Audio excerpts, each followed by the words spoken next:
Good morning, everyone. Jim Laird here from Largo, Florida. I hope you're doing wonderful this morning. We've had a little bit of a cooling phase here, some rain. It's kind of nice. Today, I'm going to go off on a little tangent, and I've seen this throughout my career, the shiny object syndrome, and it's not that these things are not valid. I'm going to talk to you about some coaching calls I've had in the last year. And we deal with this a lot, especially with one of the biggest problems with one of the great things about the internet is there's a ton of information. And one of the biggest problems with the internet is there's a ton of information. And I deal with things like this, not only in coaching practice, I deal with this when it comes to physical training, as well as, for example, I'll have like a father bring me their, 14, 15, 16-year-old kid who doesn't have a really good level of fitness, who really, can't do a push-up, can't do 10 pull-ups. And he's worried about what cycle and what if I'm going to use German volume training or if I'm going to use contrast training or how we're going to cycle this, to maximize his performance. And I just look at him and I'm like, dude, you just need a basic strength training program for like 3 years. You need to eat and you need to sleep.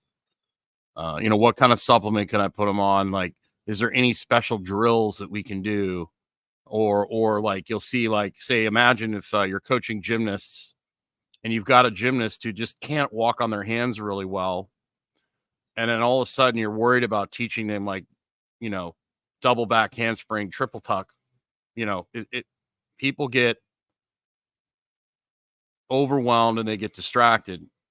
I'm very well aware that mitochondrial health is the key to health in general. Having healthy mitochondria that work well, having a good redox potential is essential for health. We don't use those terms a lot in our practice when we're coaching with people because it confuses the living daylights out of people. I use the stress bathtub instead. Your bathtub fills up with water, it spills over, right? Which equals, if you got really bad redox, you're probably going to get in trouble health-wise. Let's start with EMF. EMF is a problem. There's no doubt about it, okay? But I think stressing about it can cause a bigger problem. I had a young lady, mother, really busy, who came to me, and I almost like it when people don't go through the course. We have this course that's very in depth. And of course, she skipped to the end and she read the EMF part first. And we had a couple coaching sessions and I'd laid out a plan for her and the things that she needed to do. And she skipped to the EMF and she's like, "Oh my gosh, I'm so worried about EMF. I need to get the meters. I don't, this is obviously terrible. It's affecting my health. And have you unplugged the Wi-Fi router at night?" was the first thing I asked her. She says, "No, I haven't done that." Okay. So you haven't done something that's really simple that you can actually control. Have you been getting outside 3 times a day? Have you been getting out in the sun in the morning? Have you been getting a sunrise? No. Have you been eating enough protein at every meal? No. Have you switched from tap water to spring water? No. Are you getting the lights off at night? No. I don't want you to worry about EMF other than unplugging your Wi-Fi router until you got all those things under control. And what you might find is that all those things that you're doing will make your body resilient enough that you'll handle the EMF a lot more because let's face it, unless you want to live in a bunker lined with lead on the roof as well, which, could create a lot of psychological stress for a lot of people, you're going to be exposed to EMF. That's just, they're beaming it down with satellites for heaven's sake, right? So you want to get your body as healthy as possible so you can handle these stresses. And we do things to mitigate, EMF. We hardwire the computer. Like I've got the computer hardwired right now. I'm moving to Nicaragua where there's a lot less EMF. That's not the main reason I'm moving. The main reason I'm moving is because I want to live a simple lifestyle. I want to eat, real food that's been, hasn't been, real food that's grown by local farmers. And I want to eat fish from the ocean. I want to be on the beach every day. Like that's the life I want to live. I want to have a gym on the beach. I want to simplify my life. That's the main reason I'm moving to Nicaragua. A lot of these things, you can make them bigger monsters than they already are. And I'm not saying EMF's not a problem. It certainly is. Wireless radiation is a problem. But that doesn't mean there's not other things you can do to mitigate that. People are focusing on the EMF instead of focusing on changing their lifestyle, right? You take the EMF away and you still are living like a dumpster fire, you might be able to get away with a lot more, but you're still going to have issues, okay? Now we get into things like deuterium. Now, this is where it gets interesting. If you have too much deuterium in your diet, in your water, it can cause issues. But guess what? Where do you get most deuterium from? Highly processed foods, okay? How do you get rid of deuterium? Sweating, sunshine, okay? Having a healthy body helps get rid of deuterium. And for some people, like children, deuterium is actually needed because deuterium really helps with growth, right? So the body has these natural, and nature has these natural ways of dealing with these things. That's why we encourage people to eat seasonally. We encourage people to eat real foods, stay away from refined, packaged garbage. Medications have a lot of deuterium in them as well. So that's why we get people to improve their lifestyle. I had somebody call me the other day who was like, I really want to get this deuterium depleted water. And this person has an immense amount of stress in their life. I said, yeah, you could do that, but it's going to cost you thousands of dollars. But are you doing these other things? Have you been going to the float tank? Have you been meditating? Have you been walking outside? No, I haven't done any of those things. So they're looking for this magic thing to fix all their underlying foundational issues. And note, if I had terminal cancer, deuterium depleted water would definitely be on the list. But for most people, the stress of stressing out about whether that deuterium depleted water, is this water, what's the deuterium level of this water?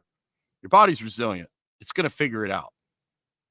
If you're not dumping loads of highly processed toxic garbage into your body, if you're not taking, immense amounts of pharmaceutical drugs, most people are going to be okay. If you're getting outside, you're sweating, you're taking care of yourself, most people are going to be okay. Now, in special circumstances, knock yourself out. But people will look at something like deuterium or EMF, and they'll just throw all the fundamental stuff out the window. And it'll create this massive stress that causes as much damage or maybe more damage than the actual thing itself, right? So that's why Dr. Stillman and I focus more on basics and fundamentals and foundational habits, because those things move needles, right? And we don't want people to get overwhelmed and confused. If you want to go down those rabbit holes, like with breathing, like you can go down the breathing rabbit hole and never, ever, ever come out.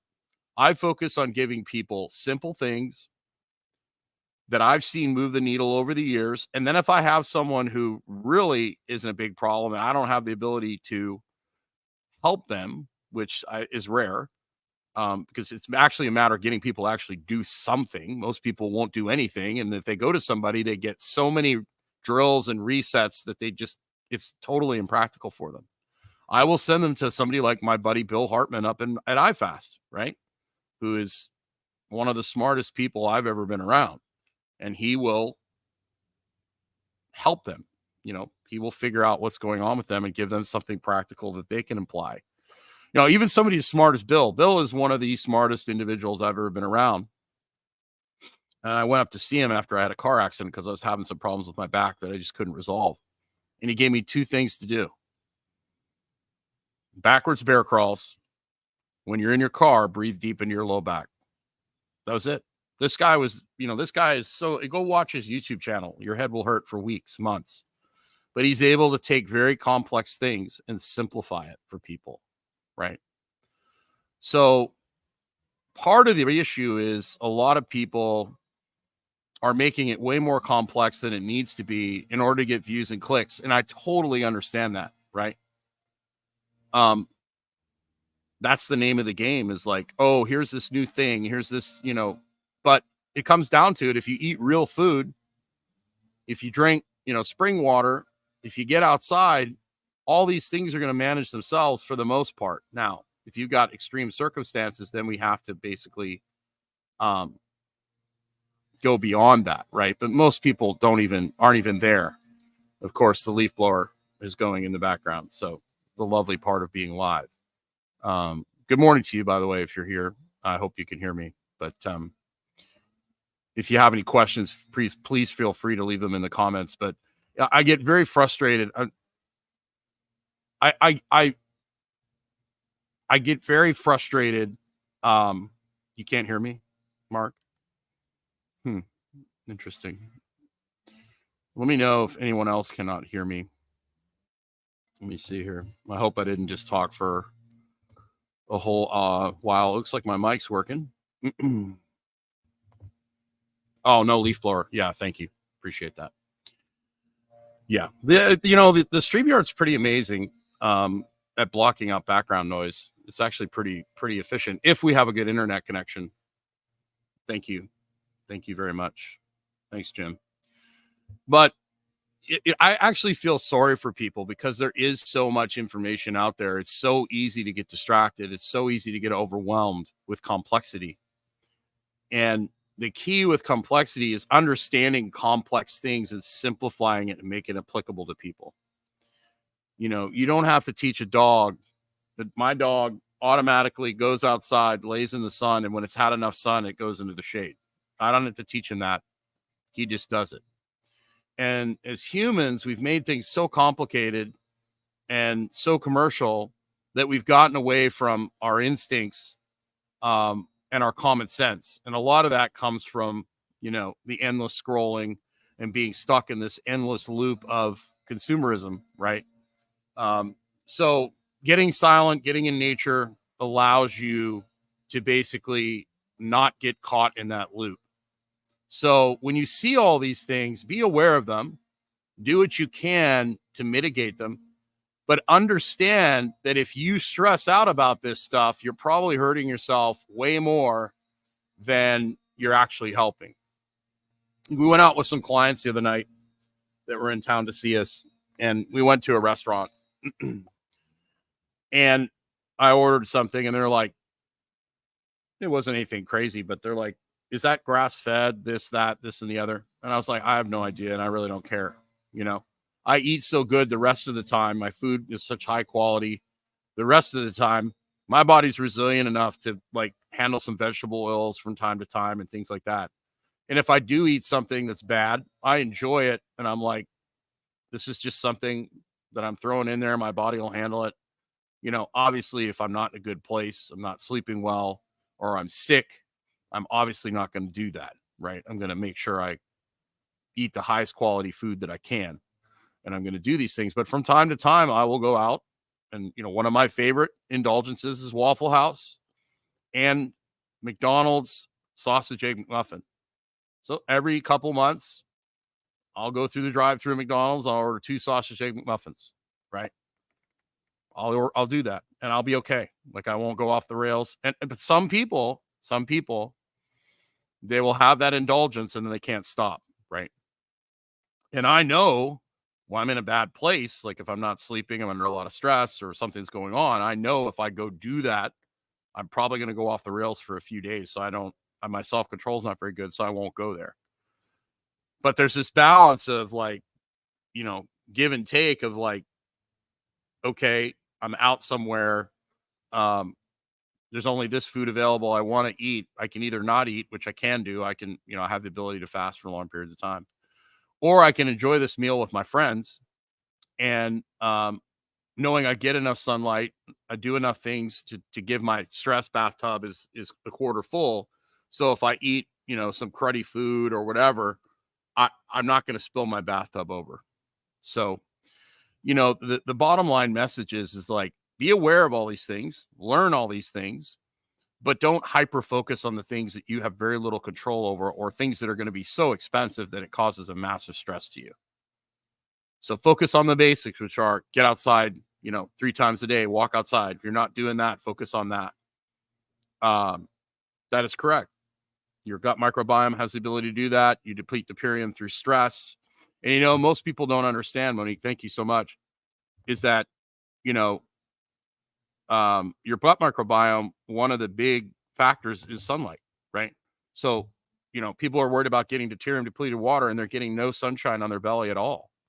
That's why I've just changed my whole life to live outside.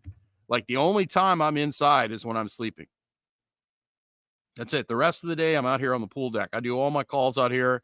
I do all my lives out here because it has literally changed my life, right? But people will be inside 98% of the time and not get any sun throughout the day, and they're worried about deuterium depleted water. It's like, really? There's so many other things that drive the needle, right? And the body is so resilient. And so you want to do, all the things that we talk about, protein at every meal, and guess what? Grass-fed, grass-finished beef, animals that are raised healthy have less deuterium, right? So instead of hyper-focusing on that one little detail, focus on the habits, drinking high-quality water. You're worried about deuterium depleted water and you're still drinking tap water, that's the deuterium depleted water is not going to change the world for you if you're still drinking tap water, right? So, and certain vegetables, you can look this up, but I mean, certain vegetables have more deuterium, certain vegetables don't. Nuts and seeds are low in deuterium. So it's all a matter of balance, right? And then getting the lights off at night, that's super important. And then having a social life. I mean, there's all sorts of research of people that if they have social connection, like that study I brought up the other day from the Great Cholesterol Myth, where they had this community in Pennsylvania where they ate like crap, they smoked, they all worked in mines, but they had a very low incidence of heart attacks because they had such great community. So if you get freaked out about EMF and you get freaked about all this stuff and you move into the mountains by yourself and you have no social connection, and you have no friends because you refuse to go out with people and do things with people, that's probably going to create as big a stress as a lot of this other stuff, and you're going to be miserable. I know when I moved out to my farm during the beer bug, I had no EMF at all. Like zero. I couldn't even get cell phone reception where I was living. And I'm thinking, man, I'm going to feel amazing. 2 weeks out there by myself with no EMF and eating like really good food, I was going nuts. I was depressed. I felt like garbage. I was living by myself in the middle of nowhere, no social connection. So there's got to be this balance here, right? So that's basically the bottom line, is keep things simple, control what you can control, be aware of the things that you cannot, but don't turn them into a bigger boogie monster than they already are. So does anyone have any questions? We have our thyroid course we just released. That's something you can jump in on if you want to get into that. We learned a lot about our thyroid, a lot about thyroid, really. We took 60 people through lab work, coaching, nutritional analysis about 5 months ago. And we basically learned most people, like all the people in that course, the 60 people didn't have a thyroid issue. They had a not enough calories issue, exercising too hard, not enough nutrient dense food, not getting outside. All the basic fundamentals essentially were wrong. They go to their doctor, they say, I feel tired, and they throw thyroid meds at them. That's essentially what we discovered from working with those 60 people. So what Dr. Stillman and I do is basically help you get these habits into your life so you can nourish your body, so your body can do what it does, which is it's designed to thrive if you give it the things it needs, like a plant.